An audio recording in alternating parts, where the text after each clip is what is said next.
Nous essaierons aussi de définir le cadre de la législation,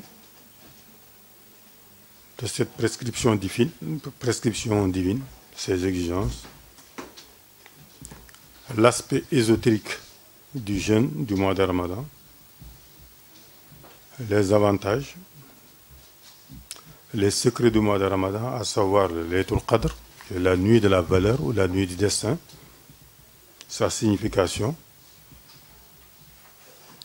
les méthodes de recherche utilisées par les savants pour définir, pour connaître cette nuit qu'on appelle Laylatul Qadr, le doigt, puisque ce mois, c'est un mois d'invocation et d'évocation d'Allah subhanahu wa ta'ala, les doigts qui sont recommandés aux musulmans durant cette nuit du Laylatul Qadr. L'I'tikaf, ce que ça signifie. Ensuite, le Zakatul Fitr, ou la dîme qu'il faut sortir à l'issue du mois de Ramadan. Les sources coraniques,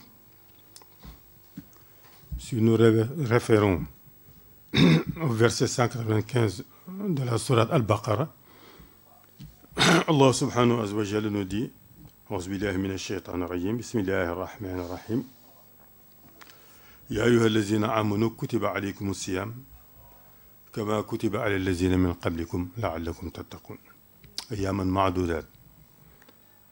Le Coran nous dit que c'est une prescription divine qu'Allah subhanahu wa ta'ala avait prescrite aux peuples anciens qui nous ont précédés, les peuples qui ont existé avant l'islam et qui ont reçu des livres tels que les Ahlul Kitab. Shahr Ramadan lazi unzila fihi al-Quran hudan lin-nas, c'est le mois au cours duquel le Coran a été révélé au prophète Mohammed alayhi salatu wassalam, où le Coran a été descendu.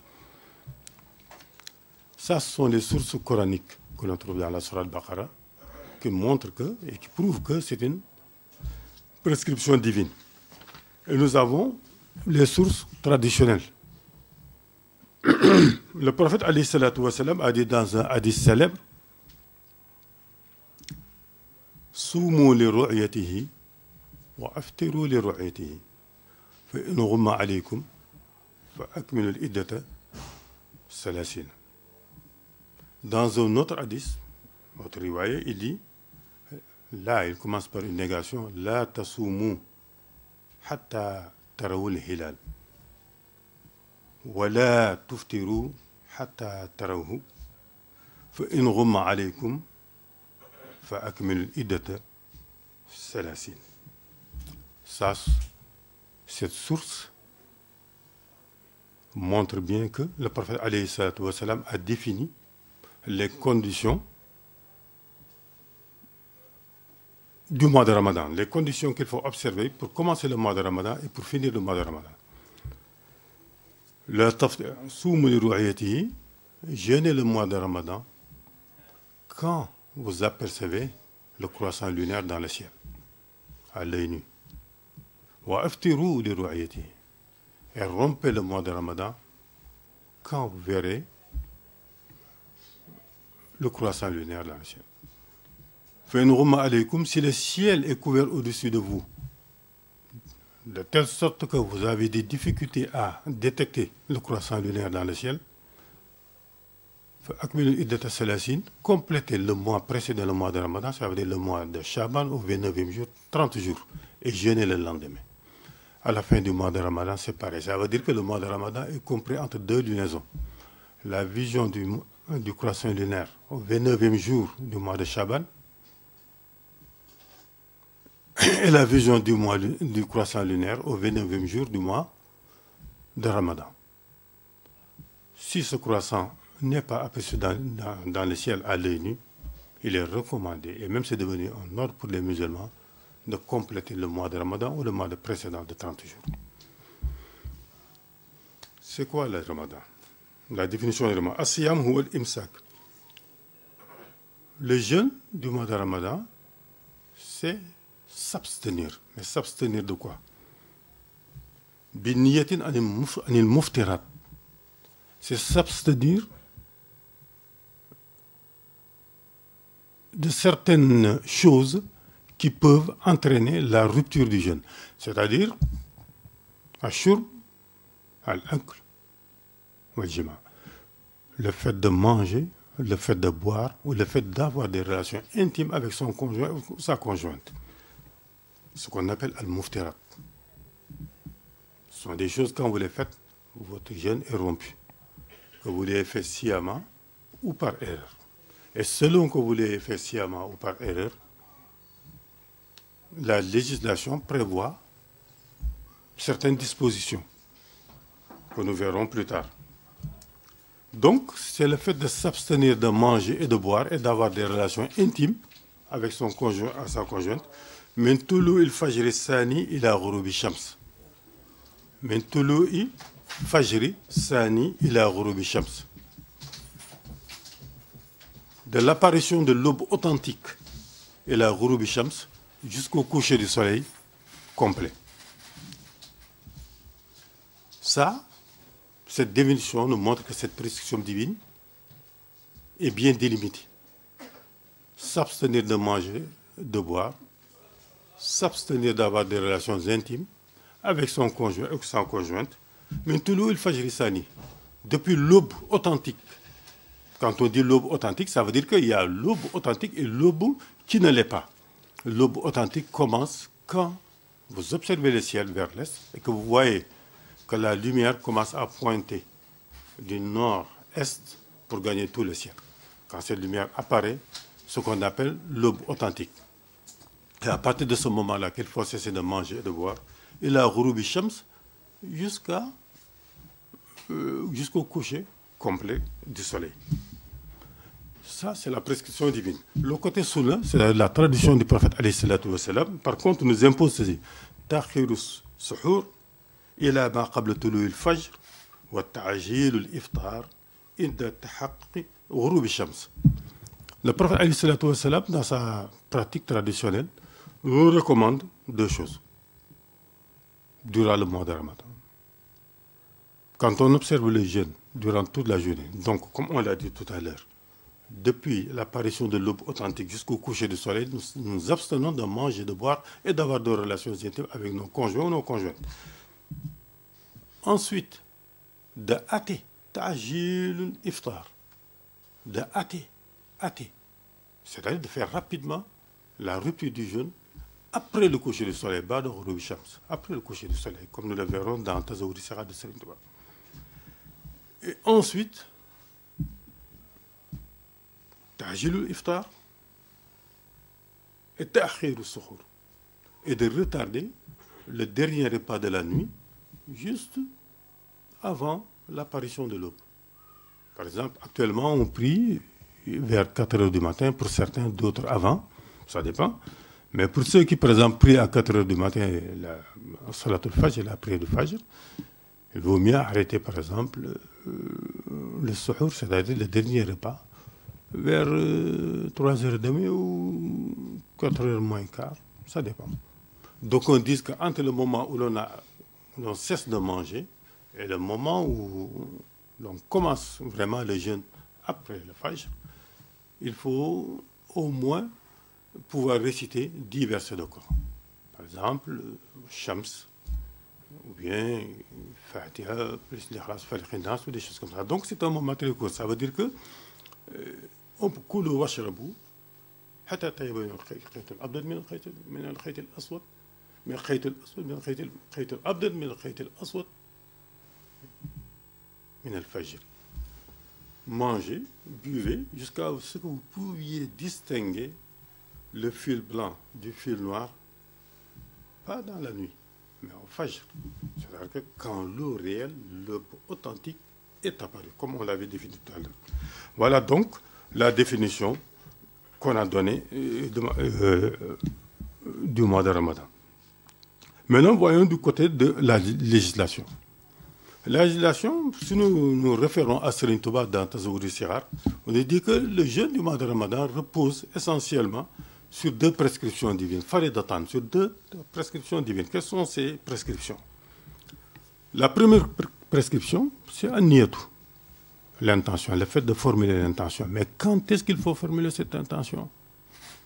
L'intention, selon les textes canoniques, se forme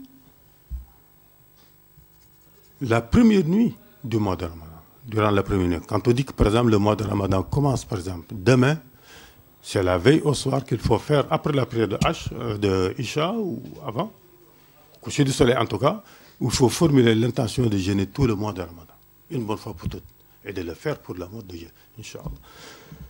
Si on le fait une fois, c'est suffisant. Si on peut renouveler cette formulation de l'intention chaque nuit, c'est bien.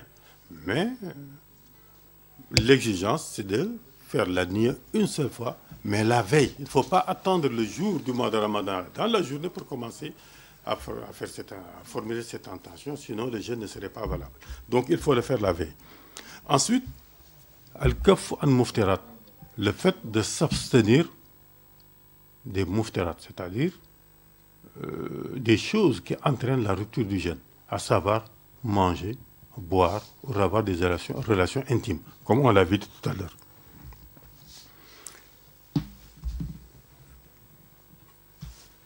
Pour ceux qui, par exemple, sont tentés durant le mois de Ramadan de rompre leur jeûne, ils ont rompu le jeûne soit par erreur ou bien ils l'ont rompu par et de le faire exprès. Il y a des sanctions qui sont prévues par les textes. Celui qui rompt le jeûne par erreur, celui-là, il est tenu de compenser. C'est le jour de jeûne qu'il a rompu par erreur. Il le compense en un jour de jeûne en dehors du mois de Ramadan. Mais celui qui, par contre, rompt le jeûne volontairement, est tenu non seulement de compenser le jeûne, le jour qu'il a rompu, le jour qu'il n'a pas jeûné, exprès, ce jour-là, il doit le compenser, mais en plus, il doit faire ce qu'on appelle al-kafara. Kafara, ça veut dire l'expiation. L'expiation consiste en quoi? À jeûner en dehors du mois de Ramadan 2 mois consécutifs, plus le jour qu'on n'a pas jeûné. Ça fait donc 61 jours. Ou bien alors, de donner pour chaque jour qu'on a rompu exprès, ce qu'on appelle l'expiation qui consiste à nourrir 60 pauvres, de la valeur d'un mot du prophète alayhi salatu wa salam. Ou bien alors, ça n'existe plus, c'était au temps où il y avait des guerres de religion, ce qu'on appelle la djihad, au temps du prophète alayhi salatu wa salam, les captifs de guerre, les gens qui étaient pris comme captifs. Il était possible, par exemple, pour faire ce kafara, de libérer un captif. Donc voilà les formes d'expiation. Ces formes d'expiation, celle qui est préférée aujourd'hui par le mazhab de l'imam Malik, c'est justement le fait, effectivement, de nourrir 60 pauvres par jour. 60 pauvres par jour à expier. Donc, il y avait 3 choses. Il y a 2 choses, donc 2 prescriptions divines. Le fait de formuler l'intention dès la première nuit, pour tout le mois de Ramadan. Le fait de s'abstenir de manger, de boire et d'avoir des relations intimes. Ensuite, les 3 sunnas du prophète alayhi salatu wa salam, ta'jil al-futur, ta'khir al-suhur, kafu lisan qawlan. Kafu lisan qawlan, ça veut dire le fait de retenir, de préserver sa langue. Préserver sa langue de quoi? De certaines choses qui sont extrêmement graves, comme al-namima, al-ghiba, al-kazib, le mensonge, la médisance, la diffamation, ainsi de suite. Donc le jeûne ne consiste pas seulement à s'abstenir de manger et de boire, mais aussi d'éviter de proférer des paroles profanes, de mentir, de médire, etc. Ça, c'est le jeûne selon les textes. Mais est-ce que cela suffit-il pour que le jeûne ait le mérite tant recherché dans ce mois? Parce que c'est un mois que Dieu nous a donné et qui est un mois d'excellence en matière de bienfaits, en matière d'ibadat. Donc il y a ce qu'on appelle le jeûne des mystiques. Le côté ésotérique du jeûne que nous allons voir, essayer de voir ce que c'est. Le prophète alayhi salatu wa salam a dit dans un hadith célèbre, reconnu, authentique, Man qama Ramadan, imanan wa ihtisaban, ghufira lahu ma taqaddam. Celui qui se lève le mois de Ramadan, et qui passe les nuits à prier, à faire ce qu'on appelle les prières nocturnes de Tarawih, seul par exemple, et qui le jour jeûne en observant les prescriptions divines durant la journée du jeûne, comme on l'a défini tout à l'heure, wahtisaban, et en se demandant des comptes, ghufira lahu ma taqaddama, Allah subhanahu wa ta'ala lui pardonnera ses péchés antérieurs. Tous ses péchés antérieurs seront pardonnés. Mais quel est le sens de ce jeûne-là? S'agit-il tout simplement de s'abstenir de manger, de boire, ou d'avoir des relations intimes avec ses partenaires, excusez-moi, avec son conjoint ou sa conjointe? Et peut-être particulièrement dans le cadre du mariage, en ce qui nous concerne, nous, croyants. Non. Cela ne suffit pas. Il s'agira plutôt d'apprendre durant le mois de jeûne, qui est un mois de sabre, un mois de patience, de maîtriser ses sens. En quoi consiste la maîtrise de ses sens? Puisqu'on dit que c'est un shahr, c'est un mois où il y aura le shaitan. Il y aura le shaitan. C'est un mois où Iblis, Satan, le principal ennemi de l'homme, est enchaîné. Qu'est-ce que ça veut dire qu'il est enchaîné? Ça veut dire qu'il n'a plus de pouvoir sur les croyants. Pourquoi? Parce que toutes les portes par lesquelles Satan passait pour nous induire en erreur, ces portes-là sont closes. Quelles sont ces portes? فتزول المعوقات عن فعل الطاعات شهر مضاعف الحسنات شهر التكفير السيئات. C'est un mois où l'on doit s'évertuer à multiplier les bienfaits, les bonnes actions, et à s'abstenir des mahrumat, des interdictions d'Allah subhanahu wa ta'ala. L'être humain, Dieu lui a donné l'a doté de certains sens, les 7 sens comme on l'a dit. Il nous est recommandé de préserver durant ce mois de Ramadan, pour rejoindre un peu le mérite du jeûne de ces grands mystiques, de ces grands hommes, à savoir les prophètes, les saints et les gens qui sont engagés dans cette voie-là.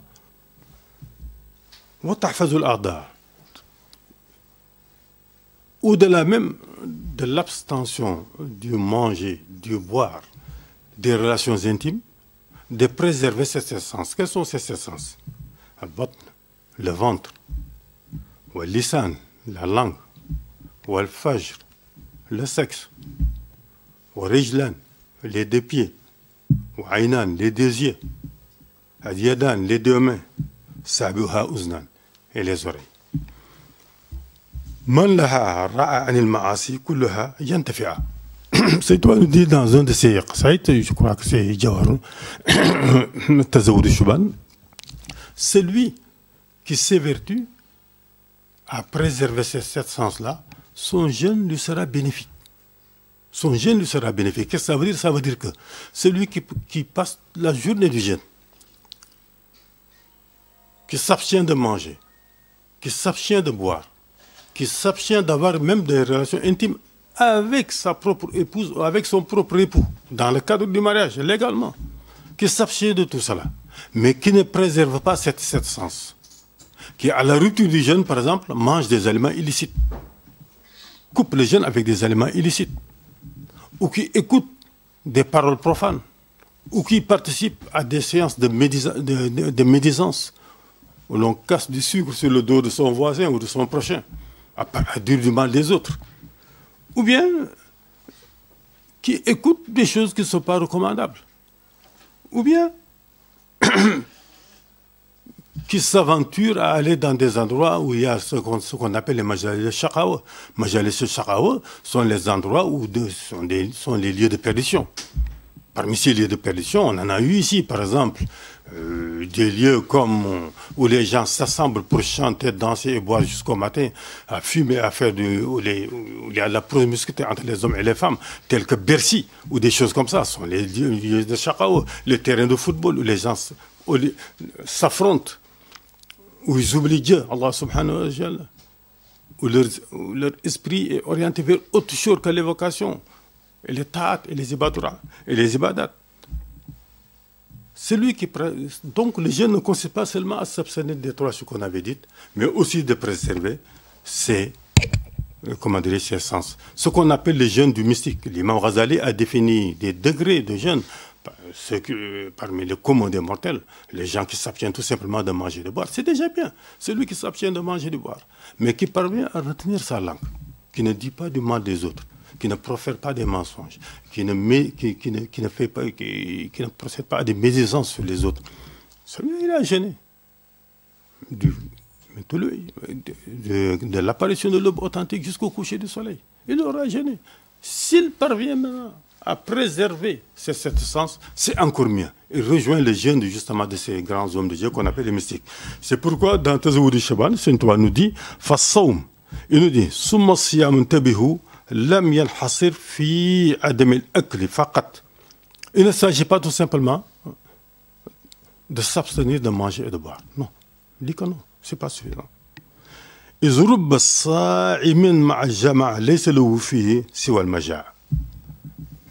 Il nous dit, combien sont-ils ceux qui passent des journées entières à jeûner, à s'abstenir de manger et de boire, qui ont faim et soif, et qui, à la rupture du jeûne, n'ont rien en matière de récompense du côté d'Allah subhanahu wa ta'ala. C'est-à-dire que ce jeûne ne leur aura pas été bénéfique. Pourquoi? Il faut se poser la question. Pourquoi? Quelqu'un qui passe toute la journée, qui ne mange pas, qui ne boit pas, qui meurt de faim et de soif, soi-disant qu'il jeûne pour Allah, et qui, à la rupture du jeûne, n'aura récolté aucune récompense auprès d'Allah subhanahu wa ta'ala. Ça veut dire qu'il y a anguille sous roche. Ça fait tilt dans l'esprit des gens. Alors il nous dit pourquoi? Parce que donc il nous donne une bonne définition du jeûne. Fassawm an yasuma kull adu. Alors c'est toi nous dit dans Tazawwud al-Shaban, as-sawm, le jeûne véritable, an yasuma kull adu. C'est pas seulement de s'abstenir de manger et de boire, de s'attacher le ventre, de s'abstenir de manger et de boire. An yasuma kull adu.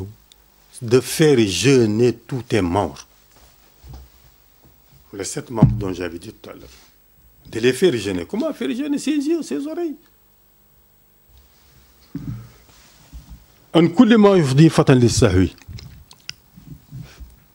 Il faut que vos membres soient préservés de tout ce qui peut vous induire en erreur et vous faire perdre les bénéfices de votre jeûne.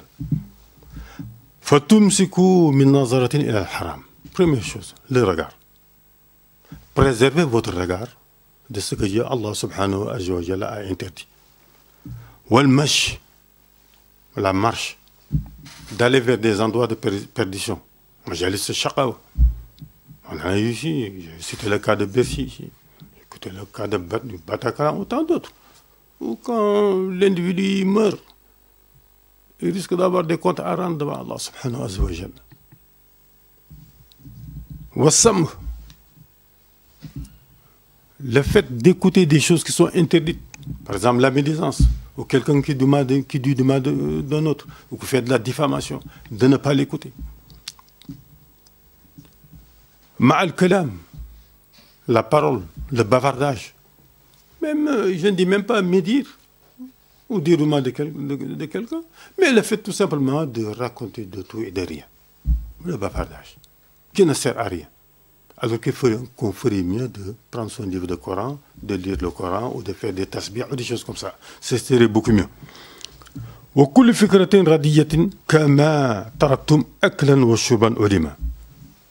Et toute pensée qui va dans le sens contraire de la méditation vers Allah subhanahu wa ta'ala, de faire des munajat. Par exemple, toute pensée qui peut nous entraîner vers le mal, ou même la haram. Donc, essayez de maîtriser sa pensée. d'orienter sa pensée vers Allah subhanahu wa ta'ala, en lisant le Coran, en réfléchissant sur la nature, en faisant du fiqh sur la création, sur ce qui nous entoure, sur soi-même, ainsi de suite. Et éviter de penser, d'avoir des pensées néfastes, des pensées profanes, qui ne nous en rien, comment dire, élever vers Allah subhanahu wa ta'ala. Donc d'abandonner les mauvaises pensées. Comment? Comme vous avez abandonné le manger et le boire durant le jeûne du mois de Ramadan. Donc ces choses-là vont de pair. Cessez de manger, de boire, d'avoir des relations intimes et préserver ses membres. لا تكسروا السحور والفطور وقت صيامكم فتحرموا الأجور. Et là, nous en arrivons à ce qu'on appelle les adab. Adab, ça veut dire que les règles de convenance. Comment faire le ramadan en respectant certaines règles de convenance. Et il nous donne ici la clé en disant la taksuru suhur wa futur. Au moment de prendre le repas, après la rupture du jeûne, après le coucher du soleil, ou au moment de prendre le dernier repas de la nuit, vers Fajr, un peu avant Fajr, il dit la taksuru suhur wa futur. N'abusez pas dans la consommation des aliments. Comme certains le font, par exemple, quand ils rompent le jeûne, ils mangent, ils boivent, jusqu'à ce qu'ils tombent même malades. On a appris, par exemple, dans la presse, au début du mois de Ramadan, dans certains pays de l'Orient, vers Oman ou des choses comme ça, les services d'urgence étaient remplis. Les médecins étaient débordés parce que des gens étaient tombés malades parce qu'ils avaient trop mangé. Et on a appris dans les informations tout dernièrement. Il dit il faut éviter de le faire. Pourquoi? Quand vous observez les jeûnes, en tout cas, le wajh est pour Allah. C'est ça qui nous donne cette recommandation. Parce que quand vous faites cela, vous vous privez de la récompense divine. Ça veut dire que vous diminuez les mérites de votre jeûne et votre récompense sera amoindrie. Pourquoi?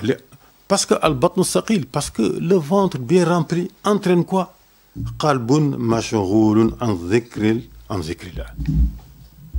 Parce que quand le ventre est bien rempli d'aliments, d'eau, de boissons, de tout ce que vous voulez, l'individu ne pense qu'à une chose: dormir.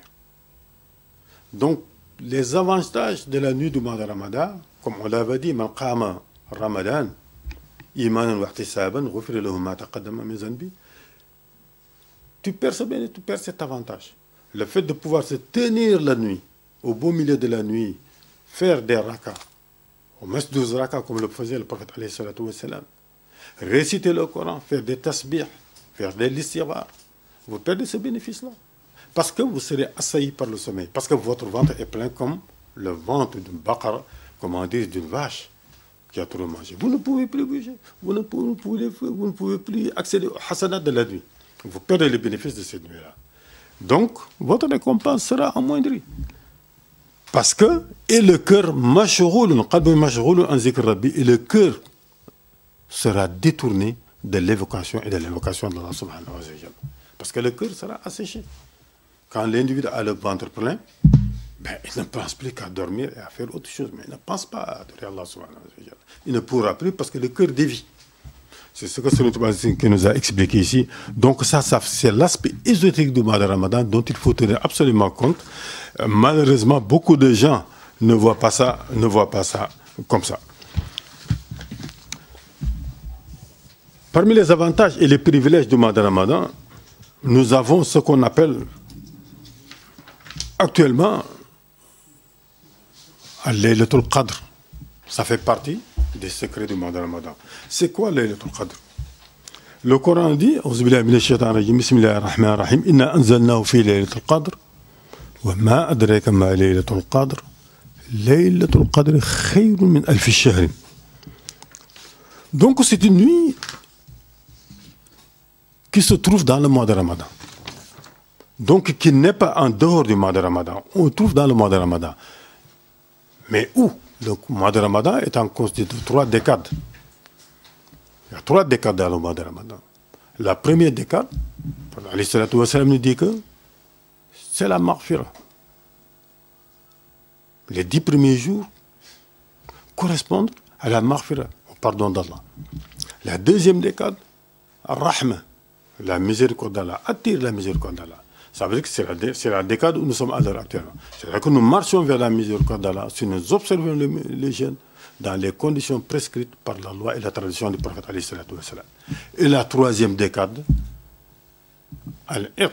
Al-Iq, ça veut dire que Al-Iq, ça veut dire que le fait d'être protégé, d'être préservé de l'enfer, la protection, Al-Iq, la protection de l'enfer. Donc, première décade, le pardon d'Allah. Deuxième décade, la miséricorde d'Allah. Troisième décade, Al-Iq, ça veut dire la protection de l'enfer. La protection de l'enfer. Laylatul Qadr, cette nuit qui n'est pas équivalente à 1000 mois comme d'où on le pense, mais supérieure, khayrun al-fishar, dépasse 1000 mois. C'est une nuit donc qu'il faut chercher comme le prophète alayhi salatu wa salam nous l'a recommandé. Mais comment? Comment? Le prophète alayhi salatu wa salam, durant les 10 dernières décades, il cherchait la nuit du Laylatul Qadr par ce qu'on appelle al-i'tikaf. Al-i'tikaf, c'est quoi? Al-i'tikaf, c'est quand, durant les 10 dernières nuits, l'individu quitte sa maison et sa famille et va observer une retraite spirituelle dans la mosquée. Comme le dit le Coran, ça veut dire qu'on ne peut pas faire l'i'tikaf, ce qu'on appelle la retraite spirituelle, en dehors des mosquées durant le mois de Ramadan. On le fait dans une mosquée. Durant ces 10 nuits-là, l'individu quitte sa maison et reste dans la mosquée, où il fait des ibadats, où il passe toute la nuit à prier, à lire le Coran et à jeûner la journée, jusqu'à la fin du mois de Ramadan. Le but, c'était de rechercher tout simplement cette nuit qu'on appelle la nuit de valeur. Et le prophète alayhi salatu wa salam nous a donné des indications précises sur cette nuit. Dans un hadith qui est rapporté dans le Muwatta de l'imam Malik, il est dit Kana Rasoul ya'takifu al-ashr al-wusut min Ramadan fa'tafaqa amal. Le prophète alayhi salatu wa salam faisait ce qu'on appelle la retraite spirituelle durant les 10 derniers jours du mois de Ramadan. C'est-à-dire qu'il redoublait d'efforts et durant ces 10 derniers jours, il s'est retiré dans la mosquée pour s'adonner à des pratiques spirituelles très élevées. La lecture du Coran, Qiyamul Layl, qu'on appelle Salat Tahajjud, le fait de passer toute la nuit à prier jusqu'au matin comme il avait l'habitude de le faire, ainsi de suite. حتى إذا كان من ليلة 21 وهي ليلة التي يخرج فيها من صبحها من اعتكافه. Il faisait cette retraite spirituelle au cours du mois de Ramadan durant les 10 dernières nuits. Et brusquement, après la 21e nuit, au matin, il est sorti de la mosquée, il est retourné chez lui. Ça veut dire qu'il a fait une rupture de l'i'tikaf qui devait durer jusqu'à la fin du mois de Ramadan. Qu'est-ce que cela signifie? Et il a dit à ceux qui faisaient l'i'tikaf avec lui, فَالْتَمِسُوهَا فِي أَشْرِ الْأَوَاخِرِ.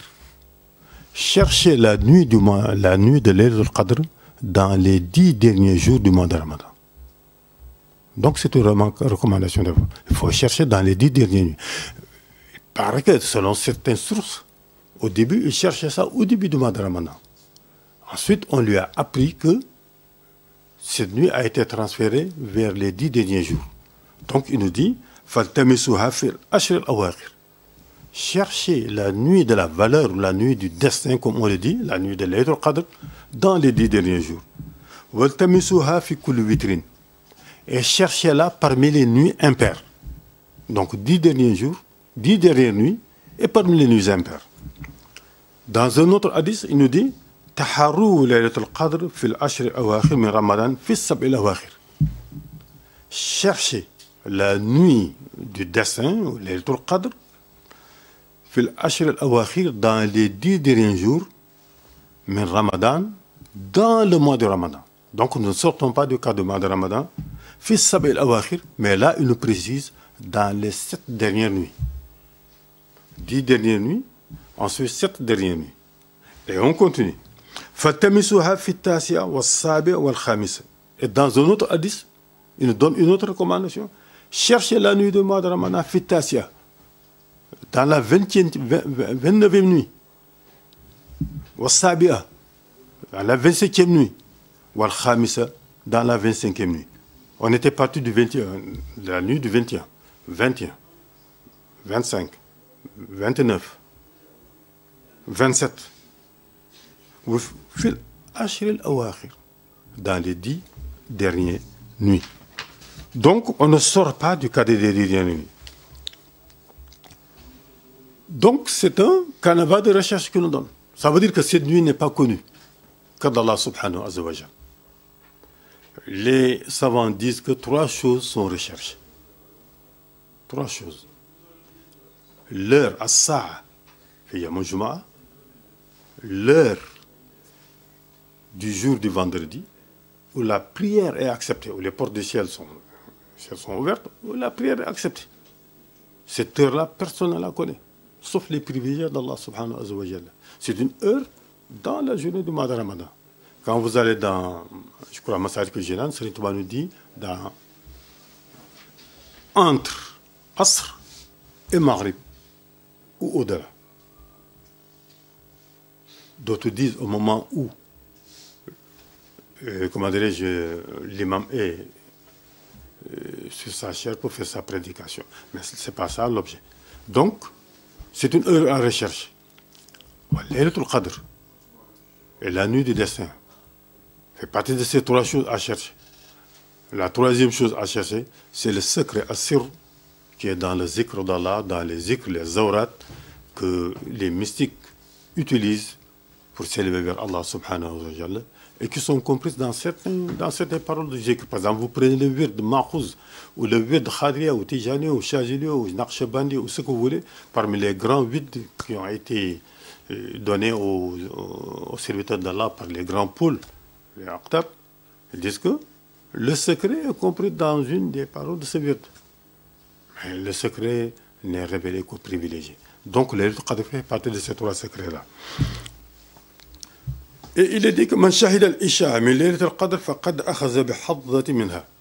Celui qui, dans la nuit de laylat al-qadr, commence par faire la prière de Isha dans la jama, c'est-à-dire dans la communauté, par exemple à la mosquée avec les gens, celui-là peut dire qu'il a commencé à récolter les bénéfices de laylat al-qadr. Et si vous allez dans les œuvres de Serigne Touba, vous verrez qu'il nous a donné un calendrier. Un calendrier qui correspond exactement au calendrier que Ibn Abbas, un des sahaba du prophète, a donné et que j'ai moi personnellement. Exactement. Qu'est-ce que ça veut dire? Serigne Touba, c'est un moujadid. Toutes les œuvres qu'il a faites, c'est généralement les œuvres des grands ulémas de l'islam ou des grands sahabas qu'il reprend et qu'il améliore de telle sorte que nous puissions les apprendre avec facilité. C'est ce qu'il a fait. Donc, le calendrier que Serigne Touba nous a donné correspond exactement au calendrier d'Ibn Abbas. On te dit, par exemple, quand le mois de Ramadan commence tel jour, cherchez la nuit de Laylatul Qadr, telle nuit. Et ça correspond toujours à une nuit impaire et généralement à une nuit de vendredi. Mais tout ça, c'est pour nous montrer tout simplement, c'est pour nous inciter à la recherche, parce que c'est une nuit que Allah subhanahu wa ta'ala seul quoi. Donc on parle de la nuit du 27, la nuit du 27, et qui se base sur le Coran en disant que quand vous lisez la sourate de Laylatul Qadr, l'expression Laylatul Qadr vient 3 fois dans ces sourates. Inna anzalnahu fi Laylatul Qadr, wa ma adraka ma Laylatul Qadr, Laylatul Qadr khayrun min alfi shahr. Et quand vous prenez ces 3, comment dirais-je, Laylatul Qadr 3 fois, le nombre de lettres qui constituent Laylatul Qadr, c'est 9 lettres. Vous les multipliez par 3, ça fait 27. Ils se sont dit donc, ça correspond à la nuit du 27. D'autres disent que quand vous prenez les kalimas dans ce verset, Inna anzalnahu fi laylatul qadr wa ma adraka ma laylatul qadr, laylatul qadr khayrun min alfi shahrin, tanazzalu al-malaikatu war-ruh fiha bi rabbihim min kulli amrin salamun hiya. et vous arrêtez à Hiya. Si vous comptez le nombre de kalimats qu'il y a, ça correspond à 27. Donc on sont basés sur ça pour dire que c'est la nuit du 27. Or, il est sûr et certain que le prophète alayhi salatu wa salam, dans une vision qu'il a eue, Dieu lui a montré une fois la nuit de Laylatul Qadr et ça correspondait à la nuit la nuit du 21. Pourquoi? C'est pourquoi il a arrêté son itikaf, il est sorti. Il a recommandé aux gens de chercher la nuit du Qadr parmi les 10 dernières nuits. Pourquoi? Parce que durant cette nuit-là, Dieu lui a eu une vision, il priait dans la mosquée de Médine, il pleuvait. Et comme la toiture était faite de palmiers, la pluie passait à travers les palmiers et tombait sur la boue. Et quand il s'est prosterné sur la boue. Et en se relevant, vu la pluie, l'eau et la boue qui étaient dans cet état, il a eu une motte de boue sur le front et sur le nez. Ça, c'était la vision. Et dans les réalités, au cours de ce mois, quand il était dans l'itikaf, le matin du 21, il était dans la mosquée à faire l'itikaf, un des sahabas a dit qu'il a vu le prophète alayhi salatu wa salam, il l'a vu de ses propres yeux, le matin de la nuit du 21, quand il sortait de la mosquée, il n'avait plus la nuit là, et il avait sur le front et sur le nez la marque de la boue. Ils en ont tiré une conclusion que la nuit du destin correspondait à cette nuit-là. Donc c'est une nuit qui tourne. Allahu ya'lamu. Serigne Touba nous a donné un calendrier. Respectons cette calendrier. C'est un canevas de recherche efficace. Personnellement, tous les mourides l'utilisent pour espérant, Inch'Allah, rencontrer cette nuit bénite. Et durant cette nuit, quels sont les avantages de cette nuit? Les avantages sont énormes. Khayrun alfi shahrin. La nuit de Laylatul Qadr dépasse en valeur 1000 mois d'adoration. 1000 mois d'adoration. 1000 mois d'adoration. Ça, c'est énorme. 1000 mois d'adoration, ça correspond à 83 ans, 83 années et poussière d'adoration. D'adoration, j'ai dit bien accepté. Donc on dit où l'individu passe toutes les nuits à prier jusqu'au matin et à jeûner toute la journée, et à respecter les prescriptions du jeûne dans les conditions qu'on avait dit tout à l'heure, le jeûne du mystique, des prophètes et des saints, des grands ulémas, des gens en tout cas, des arifini billah, de ceux qui connaissent Dieu, Allah subhanahu wa ta'ala. Donc, durant cette nuit, il est recommandé de faire des doigts, de faire des actes d'adoration tels que des rakas durant toute la nuit, à lire le Coran, qui est sublime, parce que c'est la nuit au cours de laquelle le Coran a été révélé. Et ensuite, de faire un doigt que le prophète alayhi salatu wa salam a recommandé à une de ses épouses. On a dit qu'il s'agit d'Aïcha, radiallahu anha. C'est quoi ce doigt-là? Et pourquoi ce doigt? Parce que le Coran nous dit, parlant du prophète alayhi salatu wa salam, Auzubillahi minash shaitanir rajim, bismillahir rahmanir rahim, wa iza sa'alaka anni ibadi fa anni qaribun ujibu da'wata da'i iza da'ani. Si les croyants te demandent, t'interrogent à propos d'Allah subhanahu wa ta'ala, réponds-leur. Fa inni qaribun, comme moi, Allah subhanahu wa ta'ala, inni qaribun, je suis proche d'eux. Inni qaribun ujibu da'wata da'ani iza da'ani. J'accepte l'évocation de celui qui m'invoque quand il m'évoque. Celui qui me demande, je lui donne. Au cours de ce mois, c'est pas pourquoi? Parce que c'est un mois de proximité à Allah subhanahu wa ta'ala.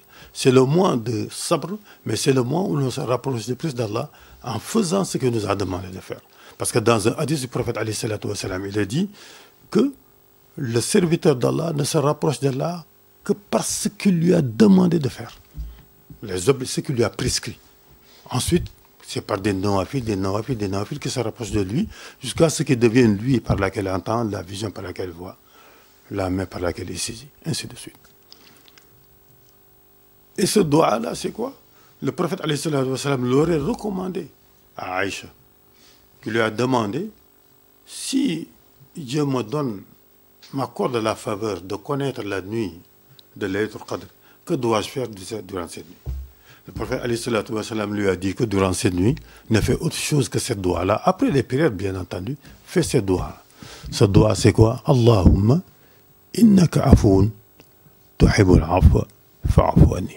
Allahumma innaka afoun tuhibbul afwa fa'fu anni. Ça veut dire que Allahumma, oh mon Dieu, innaka afoun.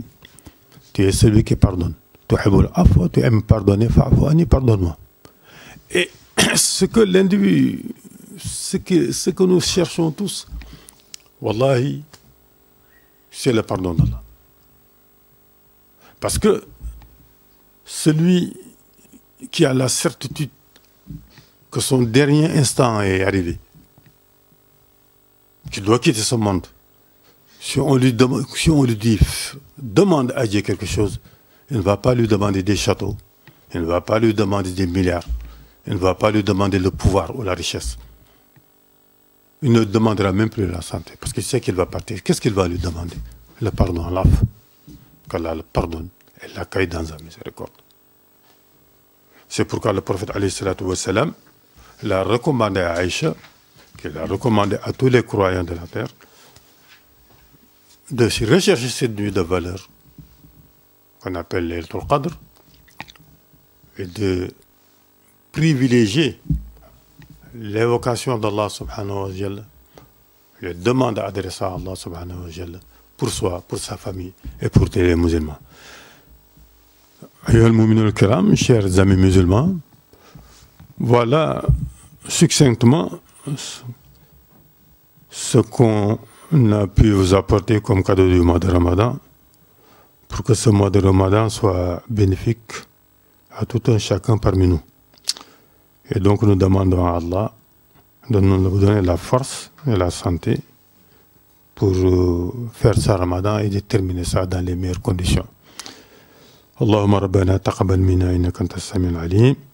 Rabbana waj'alna muslimin lak wa min zurriyyatina ummatan muslimatan lak wa arina manasikana wa tub alayna innaka antat tawwabur rahim. Seulement, avant de vous quitter, je vous rappellerai quelque chose de très important. C'est ce qu'on appelle az-zakatul fitr,